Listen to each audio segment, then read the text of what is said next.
Crazy to think that the pace I'm running today for 24 minutes will be the pace I try and run for 2 hours and 20 minutes on Sunday, so. Yeah, hello mate, yeah, London. Yeah, London calling, yeah, I'll be there. Close the gap between racing and the platform. Hello, hello, hello.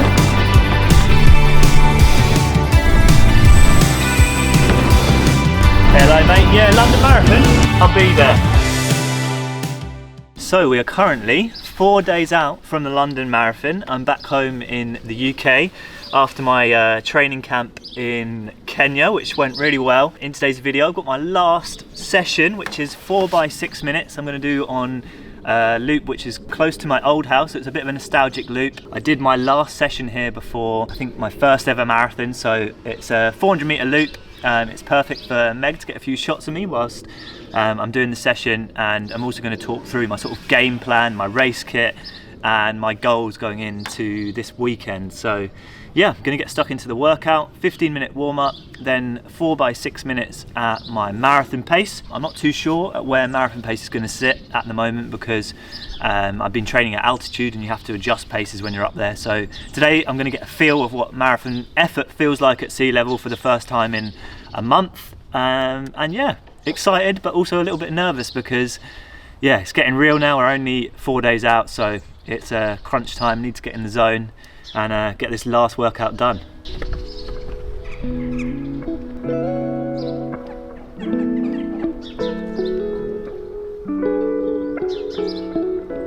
So I'm going to quickly do, well not quickly, 15-minute warm-up, around 3 kilometers, and then change into my race shoes and yeah, get this last workout done. So I'll see ya when I see ya. Bye. Bye.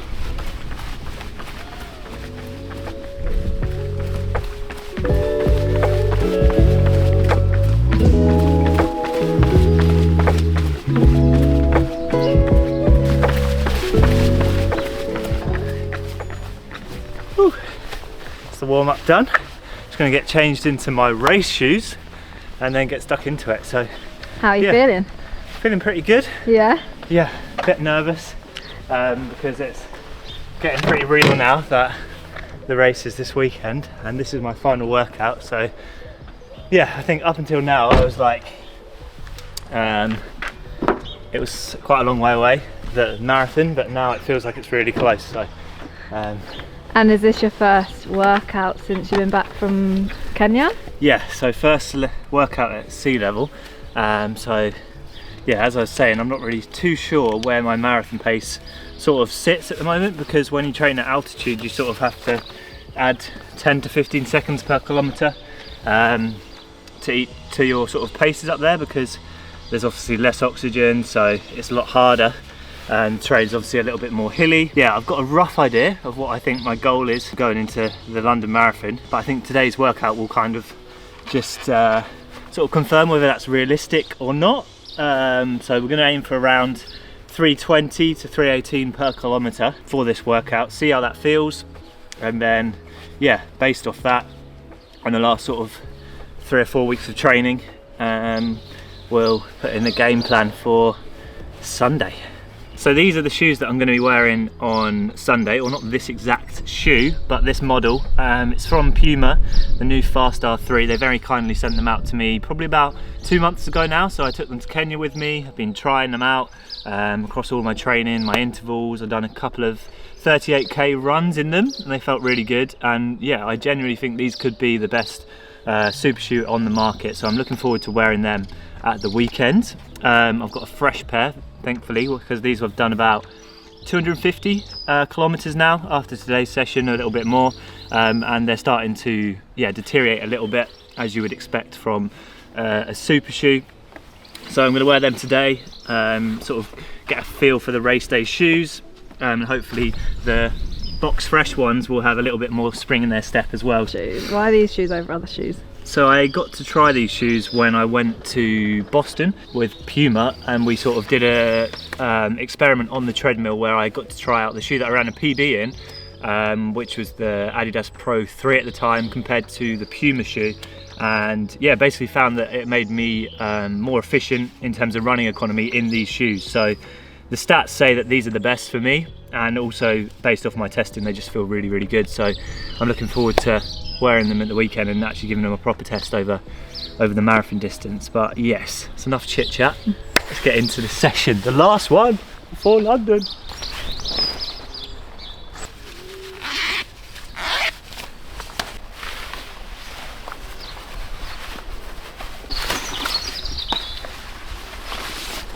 It's bloody freezing. It's so cold. It's not like Kenya.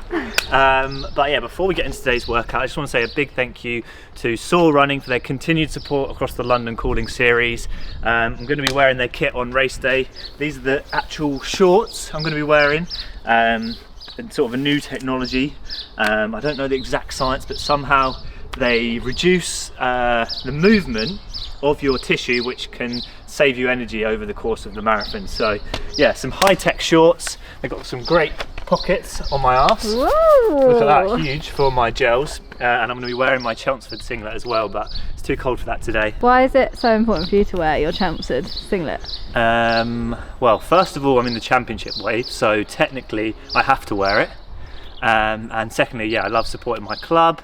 I'm a club runner at heart, and the kit that I represent my club in happens to be made by Soar as well, so it was a great sort of collaboration going into the race. So yeah, big thanks to them for their continued support. But I'm going to do a few drills, a few strides, and then get into the last workout before London. Bounce, bounce, bounce.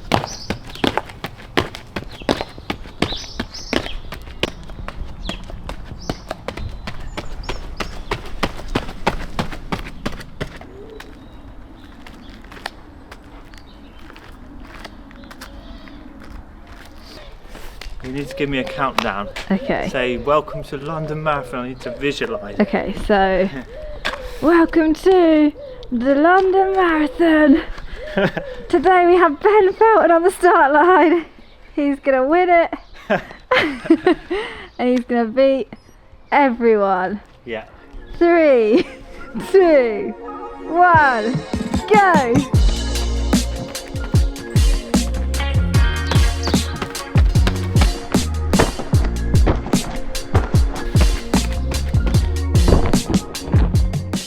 Rep 1 done.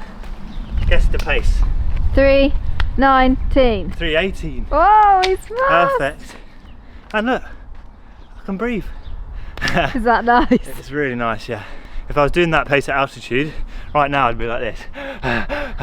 So it's nice to Feel good. feel good, yeah. I've got 30 more seconds and then start rep 2. It's crazy to think that the pace I'm running today for 24 minutes will be the pace I try and run for 2 hours and 20 minutes on Sunday, so Crazy. yeah. And what's your longest run you've done at this pace? I've done a 38k long run with about 25k at this pace. Yeah. Right. 3, 2, 1. See ya. Bye. In another 6 minutes. Rep 2.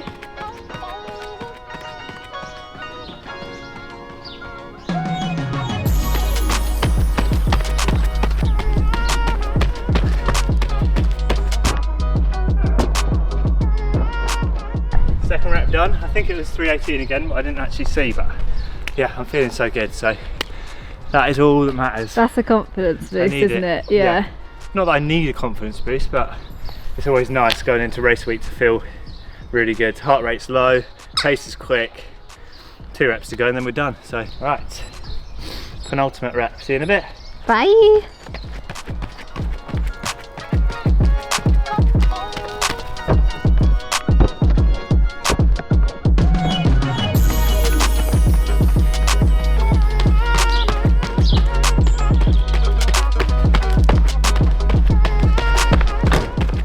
Rep number 3 done. 3:17 per k. Still feeling good, so yeah, need to not get carried away. I could easily push on this last rep and run like, I don't know, 3 minutes a kilometre pace, but that's not the purpose of today's workout. It's just to feel good, lock into marathon effort, and yeah, not burn any matches before the big day. But yeah, 20 seconds, start the last rep, and that's it. The training block for London is completely done. 10 seconds to go. One more go. Exciting. Yeah, very exciting. 2, 1, and go.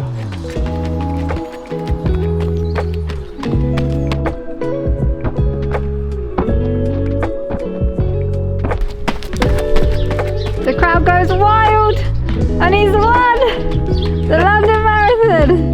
He's not stopping. Quick, look, I've got the lactate. Quick. Thank you. Let's see what the lactate says. We want a lower number as possible.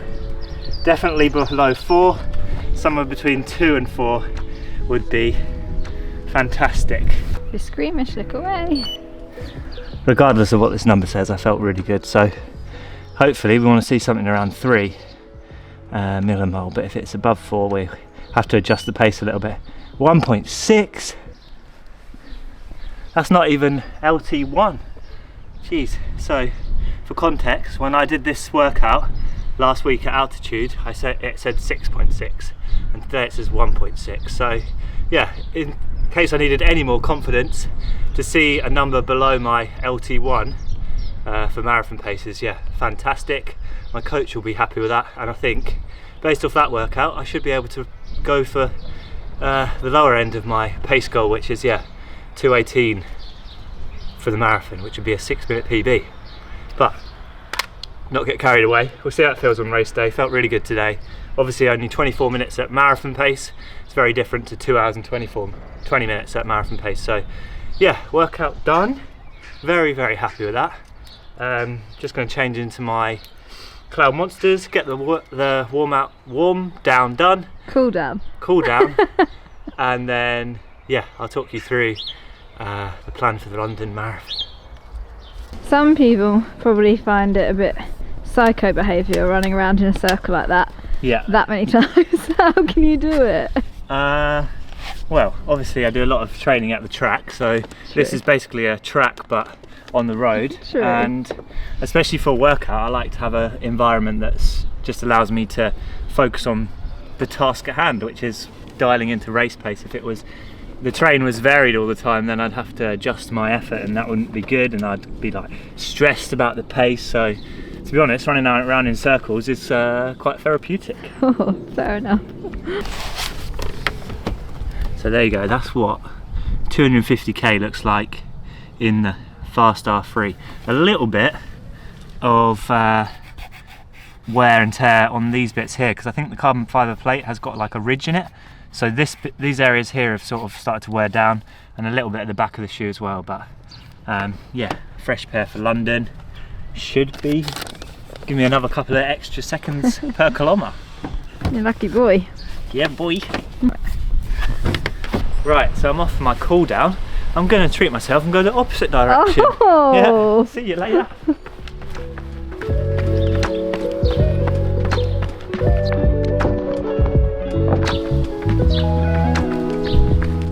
I'm bored of the laps now. Yeah. That's a wrap. Straight to McDonald's now. No. No, I'm joking. Oh yeah. On race day though, Chicken Nugget Challenge Part 2 coming soon. Ta-da! Efficiency 112%. Wowee. Fastest lap 3:17. A max heart rate only 168, so I had plenty left in the tank. And yeah, 759 cows of 53 and 14 minutes of activity. 23 hours until full recovery. Perfect.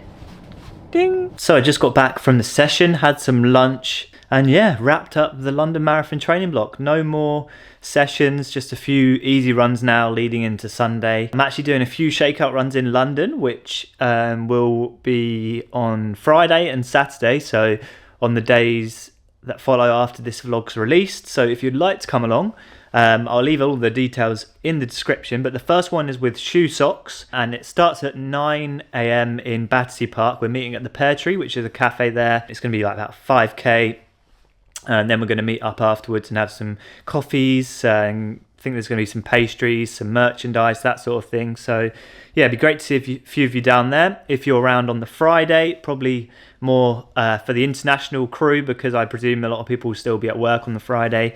And then on the Saturday morning at 9:30, I'm hosting another shakeout run from the Soar HQ. Again, all the details in the description. So yeah, it'd be awesome to see a few of you down there. I think for me, like this is going to be my first London Marathon. I've always wanted to do the London Marathon ever since I was a little kid and used to sit at home and watch it on the television. And to be honest, before I was even a runner, I've looked at the London Marathon as something I'd wanted to do, and I never sort of would have imagined that I'd now be sort of aiming for 2:18, 2:20 in the London Marathon. It was always something I just dreamt of doing one day. And to be honest, I kind of been putting it off for probably the last 3 or 4 years because I've been saving it almost for a rainy day or for when I feel like I'm going to be at my very best in terms of marathon performance. I think there's a clip of me when I finished the Boston Marathon. I ran 2:24 and I was like, one day I'd love to enter the elite field at London, which was to run 2:18. One of my long-term dreams is to run 2:18 and qualify for an elite place at London Marathon, which is one of the reasons why I haven't done the London Marathon just yet. So in terms of long-term goals, that's a real sort of motivator for me. So yeah, that's definitely in the back of my mind. I think the elite times for London have now progressed since then. I think you have to run like 2:16 to be in that elite field. But for me, sort of the 2:18 barrier, or to run 2:18 for the marathon, has been something I've kind of had in the back of my mind for the last few years. And I feel like the training that I've done over the last few weeks have put me in a really good position to kind of give that a crack. I can sort of see my race going somewhere between 2:18 and 2:22 in terms of my pace. My PB is 2:24, which I ran in Boston 2 years ago. So to be honest, anything quicker than that in terms of time goal would be incredible. But yeah, I think my race plan will be to go out at 2:18 pace, see how it feels, and yeah, basically try and hold on, get in a good pack. I know there's quite a few other guys going off at that pace. So I'll probably be running around 3:18, 3:19 per kilometre from start. So if you want to track me, my number is 1466. And yeah, I'll see if I can get as close to that barrier as possible. Being realistic, looking at my training, it hasn't been like the perfect build. I had a quad sprain sort of 5 weeks out from the London Marathon, which set me back a little bit. I had to take 5 days off training, and obviously you do lose a little bit of fitness, a little bit of momentum, so it's not been perfect. But since then, when I went to Kenya, I literally smashed my training, hit 190 kilometers, 180 kilometers. Last week was 120. So in terms of the last sort of 3 weeks, it couldn't have gone much better. I've had some really, really tough sessions in the block that have really tested me both physically and mentally. Had some great sessions like today. I felt absolutely incredible. 3:17 per kilometre felt almost like a steady run. Obviously I was only running that pace for 6 minutes today, and at the weekend I'll be running it for 2 hours 20 minutes. So I'm sure it will start to bite after sort of 25-30 kilometres, but I think the training that I've done has set me up for the best possible preparation. So big thank you to my coach as well, who's got me in this position, Victor, if you're watching. And yeah, big thanks to everyone who supported the London Calling series from start to finish. This will be the last episode before the race vlog. I'm going to go out there, give it my absolute best. I'm also going to soak up the atmosphere in London. If you cheering me on, then expect a smile or a thumbs up from me.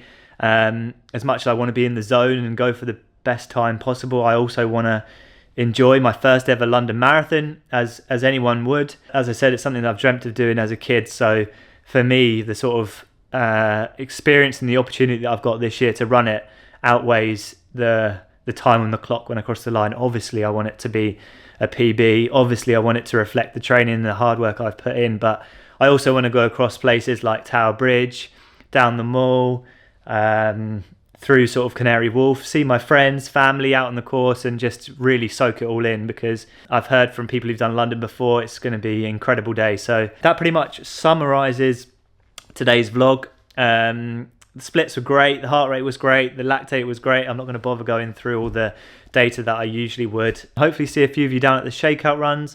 Meg's also organised a cheer zone for the actual race day. So if you're in London, you've got family members doing the marathon and you want to come and hang out with Meg, my friends, I'll also be there as soon as I finish the marathon. So from about 12:30 onwards, I plan to be at the cheer zone. We've got some few bits of merchandise to give out, not too much, so please don't get your hopes up in terms of getting your hands on them. We're just going to give a few away to friends and family, and if you're at the cheer zone, you may get your hands on a few pieces, but yeah, we got some merchandise coming out later in the year, but this is kind of just a little bit of a teaser. And the Cheer Zone is not a place just to come and cheer on me. It's a place for the sort of community here on YouTube. I'm really keen on getting myself there as soon as possible to come and cheer on the rest of the runners. I've watched the London Marathon now for the last sort of 3 years and absolutely love sort of encouraging people on, especially at that point on the course. I think it's going to be around Temple, which is 24 miles in, so everyone's going to be needing support at that point. So yeah, I'm really looking myself to running past the Cheer Zone, going back to the Cheer Zone afterwards, and yeah, celebrating the successes of the London Marathon this year. But yeah, thanks again, and as always, aspire to run, run to inspire, and I'll see you on the other side. Thank you.